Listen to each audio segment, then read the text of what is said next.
사무엘상 4장. 사무엘이 말을 하면 온 이스라엘이 귀를 기울여 들었다. 그 무렵에 블레셋 사람이 이스라엘을 치려고 모여들었다. 이스라엘 사람은 블레셋 사람과 싸우려고 나가서 에베네셀의 진을 쳤고 블레셋 사람은 아벡의 진을 쳤다.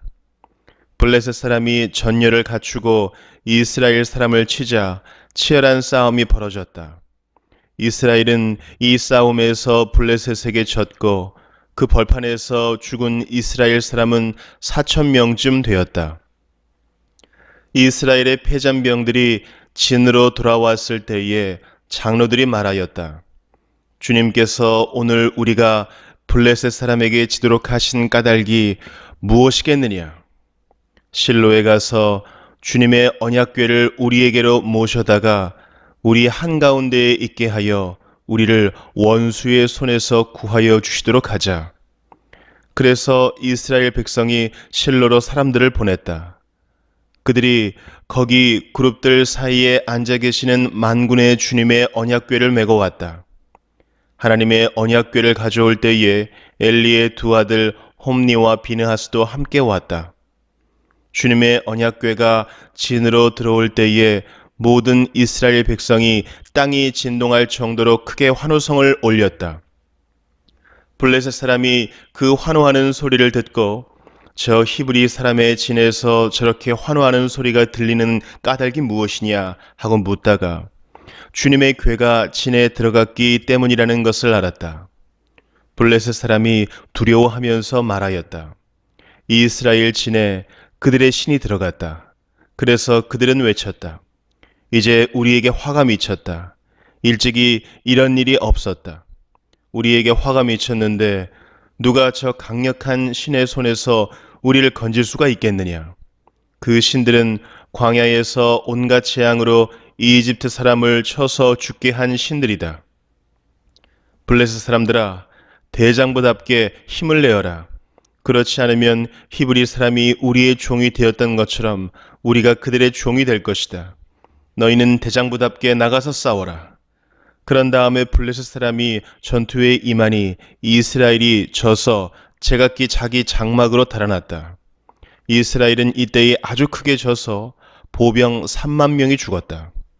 하나님의 궤를 빼앗겼고 엘리의 두 아들 홈니와 비느하스도 이때 전사하였다. 어떤 베냐민 사람이 싸움터에서 빠져나와 그날로 실로에 이르렀는데 슬픈 나머지 옷을 찢고 머리에는 티끌을 뒤집어 쓰고 있었다.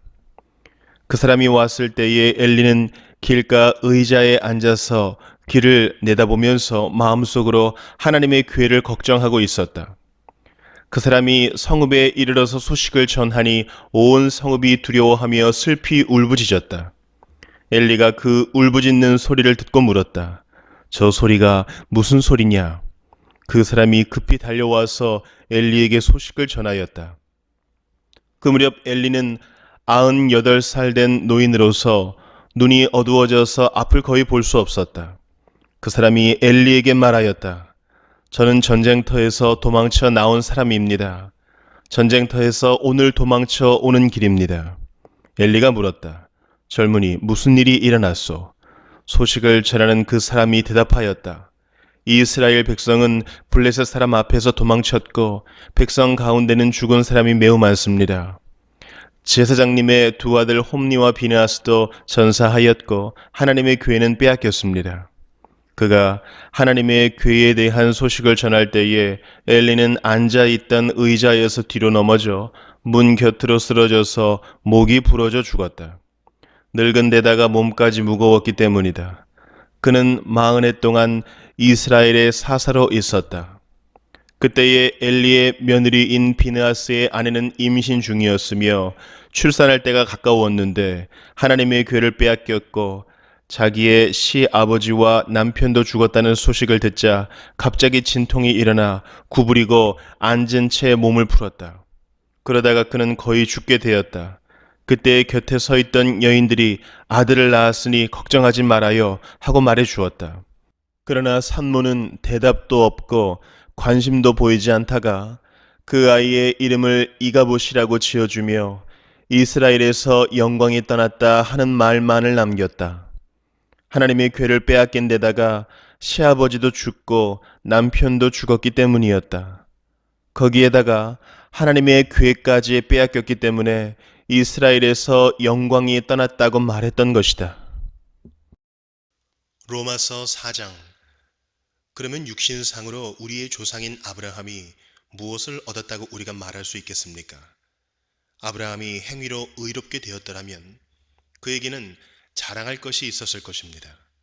그러나 하나님 앞에서는 자랑할 것이 없습니다. 성경이 무엇이라고 말합니까? 아브라함이 하나님을 믿으니 하나님께서 그를 의롭다고 여기셨다 하였습니다. 이 일을 하는 사람에게는 품삯을 은혜로 주는 것으로 치지 않고 당연한 보수로 주는 것으로 생각합니다. 그러나 경건하지 못한 사람을 의롭다고 하시는 분을 믿는 사람은 비록 아무 공로가 없어도 그의 믿음이 의롭다고 인정을 받습니다. 그래서 행한 것이 없어도 하나님께서 의롭다고 여겨주시는 사람이 받을 복을 다윗도 다음과 같이 말하였습니다. 하나님께서 잘못을 용서해 주시고 죄를 덮어주신 사람은 복이 있다. 주님께서 죄 없다고 인정해 주실 사람은 복이 있다. 그러면 이러한 복은 할례를 받은 사람에게만 내리는 것입니까? 그렇지 않으면 할례를 받지 않은 사람에게도 내리는 것입니까? 우리는 앞에서 말하기를 하나님께서 아브라함의 믿음을 의로 여기셨다 하였습니다. 그러면 어떻게 아브라함이 그러한 인정을 받았습니까? 그가 할례를 받은 후에 그렇게 되었습니까? 그렇지 않으면 할례를 받기 전에 그렇게 되었습니까? 그것은 할례를 받은 후에 된 일이 아니라 할례를 받기 전에 된 일입니다. 아브라함이 할례라는 표를 받았는데 그것은 그가 할례를 받지 않은 상태에서 이미 얻은 믿음의 의를 확증하는 것이었습니다. 그래서 그는 할례를 받지 않고도 믿는 모든 사람의 조상이 되었으니 이것은 할례를 받지 않은 사람들도 의롭다는 인정을 받게 하려는 것이었습니다. 또 그는 할례를 받은 사람의 조상이 되기도 하였습니다. 다시 말하면 할례만을 받은 것이 아니라 또한 우리 조상 아브라함이 할례를 받지 않은 상태에서 걸어간 믿음의 발자취를 따라가는 사람들의 조상이 되었습니다. 아브라함이나 그 자손에게 주신 하나님의 약속, 곧 그들이 세상을 물려받을 상속자가 되리라는 것은 율법으로 말미암은 것이 아니라 믿음의 의로 말미암은 것입니다. 율법을 의지하는 사람들이 상속자가 된다면 믿음은 무의미한 것이 되고 약속은 헛된 것이 됩니다. 율법은 진노를 불러옵니다. 율법이 없는 곳에는 범법도 없습니다. 이런 까닭에 이 약속은 믿음에 근거한 것입니다. 그것은 하나님께서 아브라함에게 이 약속을 은혜로 주셔서 이것을 그의 모든 후손에게도 곧 율법으로 사는 사람들에게만이 아니라 아브라함이 지닌 믿음으로 사는 사람들에게도 보장하시려는 것입니다.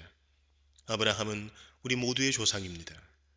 이것은 성경에 기록된 대로 내가 너를 많은 민족의 조상으로 세웠다 함과 같습니다.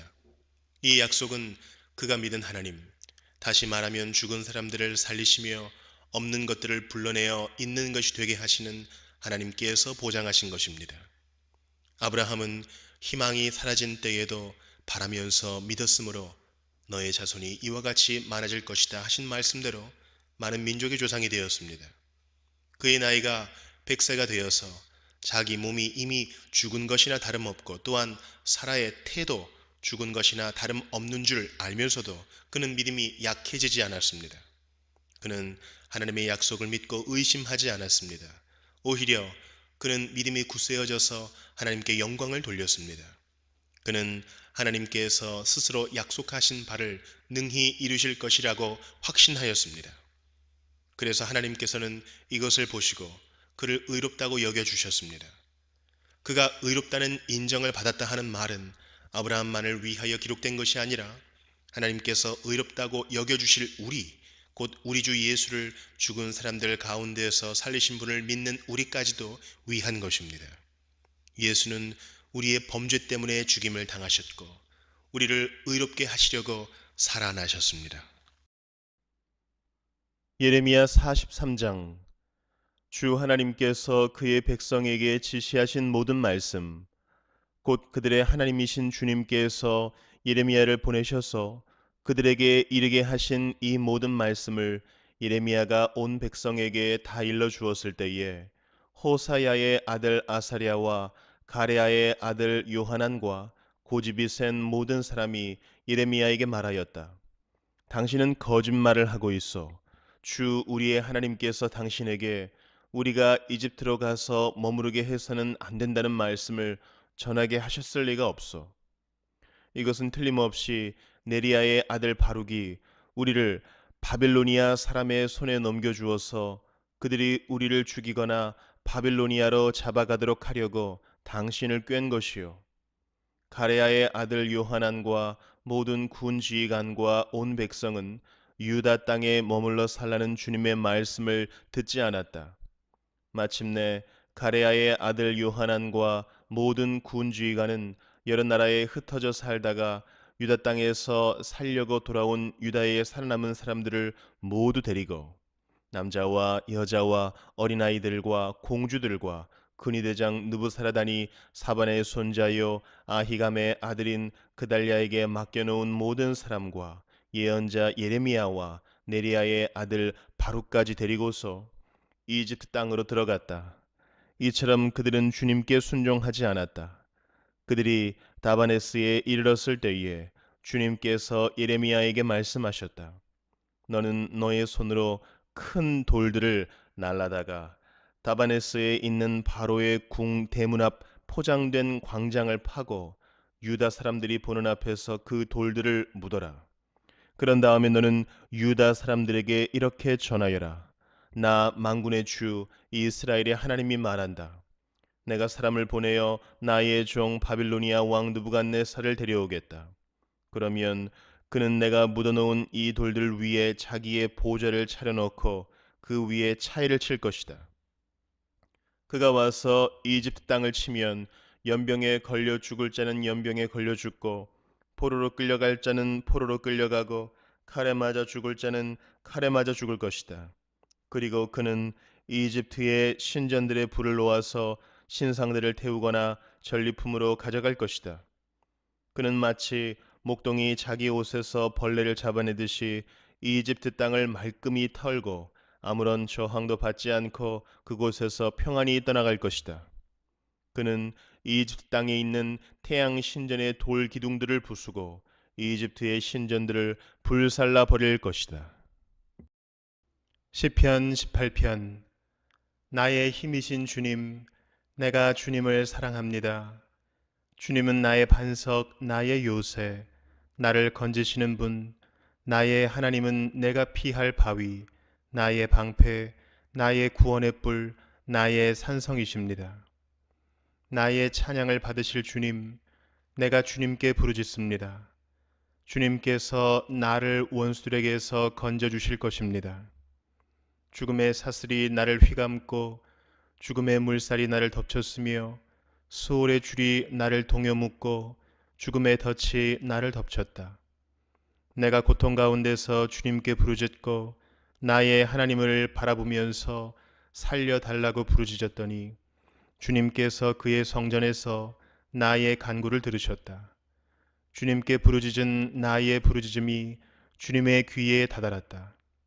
주님께서 크게 노하시니 땅이 꿈틀거리고 흔들리며 산의 뿌리가 떨면서 뒤틀렸다. 그의 코에서 연기가 솟아오르고 그의 입에서 모든 것을 삼키는 불을 뿜어내시니 그에게서 숫덩이들이 불꽃을 튕기면서 달아올랐다. 주님께서 하늘을 가르고 내려오실 때에 그 발 아래에는 짙은 구름이 깔려 있었다. 주님께서 구름을 타고 날아오셨다. 바람 날개를 타고 높이 솟으셨다. 어둠을 장막 삼아 두르시고 빗방울 머금은 먹구름과 짙은 구름으로 둘러서 장막을 만드셨다. 주님 앞에서는 광채가 빛나고 짙은 구름은 불꽃이 되면서 우박이 쏟아지고 벼락이 떨어졌다. 주님께서 하늘로부터 천둥 소리를 내시며 가장 높으신 분께서 그 목소리를 높이시며 우박을 쏟으시고 벼락을 떨어뜨리셨다. 주님께서 화살을 쏘아서 원수들을 흩으시고 번개를 번쩍이셔서 그들을 혼란에 빠뜨리셨다. 주님께서 꾸짖으실 때에 바다의 밑바닥이 모두 드러나고 주님께서 진노하셔서 콧김을 내뿜으실 때에 땅의 기초도 모두 드러났다. 주님께서 높은 곳에서 손을 내밀어 나를 움켜잡아 주시고 깊은 물에서 나를 건져 주셨다. 주님께서 나보다 더 강한 원수들과 나를 미워하는 자들에게서 나를 건져 주셨다. 내가 재난을 당할 때에 원수들이 나에게 덤벼들었으나 주님께서는 오히려 내가 의지할 분이 되어 주셨다. 이렇게 나를 좋아하시는 분이시기에 나를 넓고 안전한 곳으로 데리고 나오셔서 나를 살려주셨다. 내가 의롭게 산다고 하여 주님께서 나에게 상을 내려주시고 나의 손이 깨끗하다고 하여 주님께서 나에게 보상해 주셨다. 진실로 나는 주님께서 가라고 하시는 그 길에서 벗어나지 아니하고 무슨 악한 일을 하여서 나의 하나님으로부터 떠나지도 아니하였다. 주님의 모든 법규를 내 앞에 두고 지켰으며 주님의 모든 법령을 내가 버리지 아니하였다. 그 앞에서 나는 흠없이 살면서 죄 짓는 일이 없도록 나 스스로를 지켰다. 그러므로 주님께서는 내가 의롭게 산다고 하여 나에게 상을 주시며 나의 손이 깨끗하다고 하여 나에게 상을 주셨다. 주님께서는 신실한 사람에게는 주님의 신실하심으로 대하시고 흠없는 사람에게는 주님의 완전하심을 보이시며 깨끗한 사람에게는 주님의 깨끗하심을 보이시며 간교한 사람에게는 주님의 절묘하심을 보이십니다. 주님께서는 연약한 백성은 구하여 주시고 교만한 눈은 낮추십니다. 아, 주님, 진실로 주님은 내 등불을 밝히십니다. 주 나의 하나님은 나의 어둠을 밝히십니다. 참으로 주님께서 나와 함께 계셔서 도와주시면 나는 날쌔게 내달려서 적군도 뒤쫓을 수 있으며 높은 성벽이라도 뛰어넘을 수 있습니다. 하나님께서 하시는 일은 흠도 없다. 주님께서 하시는 말씀은 티도 없다. 주님께로 피하여 오는 사람에게 방패가 되어 주신다. 주님 밖에 그 어느 누가 하나님이며 우리 하나님 밖에 그 어느 누가 구원의 반석인가? 하나님께서 나에게 용기를 북돋우어 주시며 하나님께서 나의 길을 안전하게 지켜주신다. 하나님께서는 나의 발을 암사슴의 발처럼 빠르게 만드시고 나를 높은 곳에 안전하게 세워주신다. 하나님께서 나에게 싸우는 법을 가르쳐 주시니 나의 팔이 노쇠로 된 강한 활을 당긴다. 주님께서는 나를 지키는 방패를 나의 손에 들려주셨고 주님께서는 오른손으로 나를 강하게 붙들어 주셨습니다. 주님께서 이토록 보살펴 주시니 나는 큰 승리를 거둘 것입니다. 내가 힘차게 걷도록 주님께서 힘을 주시고 발을 잘못 디디는 일이 없게 하셨습니다. 나는 원수를 뒤쫓아가서 다 죽였으며 그들을 전멸시키기까지 돌아서지 않았습니다. 그들이 나의 발 아래에 쓰러져서 다시는 일어서지 못하도록 그들을 내가 무찔렀습니다. 주님께서 나에게 싸우러 나갈 용기를 북돋우어 주시고 나를 치려고 일어선 자들을 나의 발 아래에서 무릎 꿇게 하셨습니다. 주님께서는 나의 원수들을 내 앞에서 등을 보이고 도망가게 하시고 나를 미워하는 자들을 내가 완전히 무찌르게 하셨습니다. 그들이 아무리 둘러보아도 그들을 구해줄 사람은 하나도 없고 주님께 부르짖었지만 주님께서는 끝내 응답하지 않으셨습니다. 그래서 나는 그들을 산산이 부수어서 먼지처럼 바람에 날려보냈고 길바닥의 진흙처럼 짓이겨 버렸습니다. 주님께서는 반역하는 백성에게서 나를 구하여 주시고 나를 지켜주셔서 뭇 민족을 다스리게 하시니 내가 모르는 백성들까지 나를 섬깁니다. 나에 대한 소문을 듣자마자 모두가 나에게 복종합니다. 이방 사람들조차도 나에게 와서 굴복합니다. 이방 사람이 사기를 잃고 숨어있던 요새에서 나옵니다. 주님은 살아계신다. 나의 반석이신 주님을 찬양하여라. 나를 구원하신 하나님을 높여라. 하나님께서 나의 원수를 갚아주시고 무백성을 나의 발 아래 굴복시켜 주셨습니다. 주님은 원수들에게서 나를 구하여 주셨습니다. 나를 치려고 일어서는 자들보다 나를 더욱 높이셔서 포악한 자들에게서도 나를 건지셨습니다. 그러므로 주님, 무백성이 보는 앞에서 내가 주님께 감사를 드리며 주님의 이름을 찬양하겠습니다. 주님은 손수 세우신 왕에게 큰 승리를 안겨주시는 분이시다. 손수 기름을 부어 세우신 다윗과 그 자손에게 한결같은 사랑을 영원무궁하도록 베푸시는 분이시다.